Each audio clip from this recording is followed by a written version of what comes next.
Hi, we are hard at work bringing you the Gary Revel story of his investigation of the assassination of Nobel Peace Prize winner Martin Luther King Jr.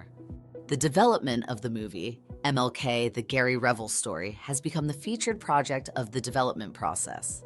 It will be one of the movies in the Gary Revel Investigations franchise of movies, television, and media series. At the heart of our company is a commitment to excellence and a passion for making a difference. Our teams work tirelessly, delivering outstanding results and crafting solutions for tomorrow. Gary was asked to take on the investigation of Martin Luther King Jr.'s assassination in January of 1976. He was 27 years old. At first, he did not embrace the offer. Because of his work with naval intelligence during the Vietnam War, he knew these kinds of operations can be very dangerous, even deadly. Some days later, he was at a revival meeting in an African-American church in his home city of Nashville, Tennessee, when the revelation came. After the meeting, the preacher came to where Gary was sitting and said, "Hi, Brother Gary. The Lord has spoken to me and wants me to give you a word from the Holy Ghost." Gary agreed to listen, and then the preacher said, "God said to tell you to quit playing around in the shallow water and get on out there where it is deep." The preacher didn't know the details of how this affected Gary.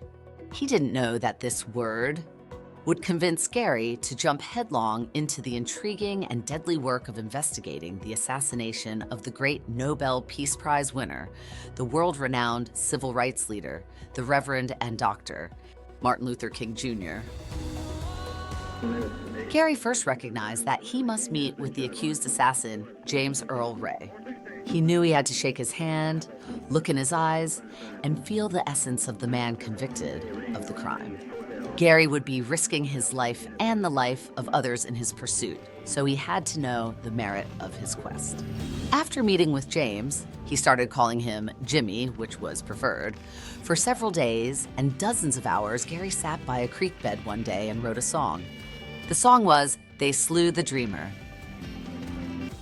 Gary was known in Hollywood, California, New York City, Memphis, Tennessee, and Nashville, Tennessee as a singer-songwriter. It was clear to Gary that he must write a song about what he had learned. The thing about the song, "They Slew the Dreamer," was the word they instead of he. Gary dug deeper and deeper into the maze of lies, cover-ups, violence, threats, murders, conspiracies, corruption, organized crime, payoffs, and compromised courts. His life was at risk with each step he took. The lives of his wife and 3 young children, 5 years of age and younger, were at risk as well. His younger brother was found hanging in his mother's garage. He was dead. A neighbor saw 3 men carry his 19-year-old brother out the back door of his mother's house and into the side door of the garage. That is where his mother found him hanging by the neck, dead. During his investigation, the name Carlos Marcello came up. Mr.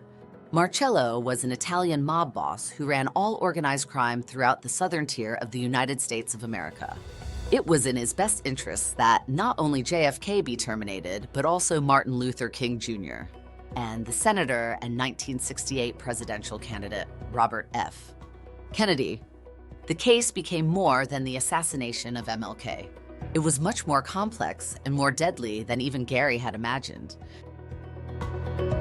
Of course, we can't make the movies here in this one video. To learn more, start with Gary's official website, GaryRevel.com. From there, you can find links that will answer all your questions about Gary and his work.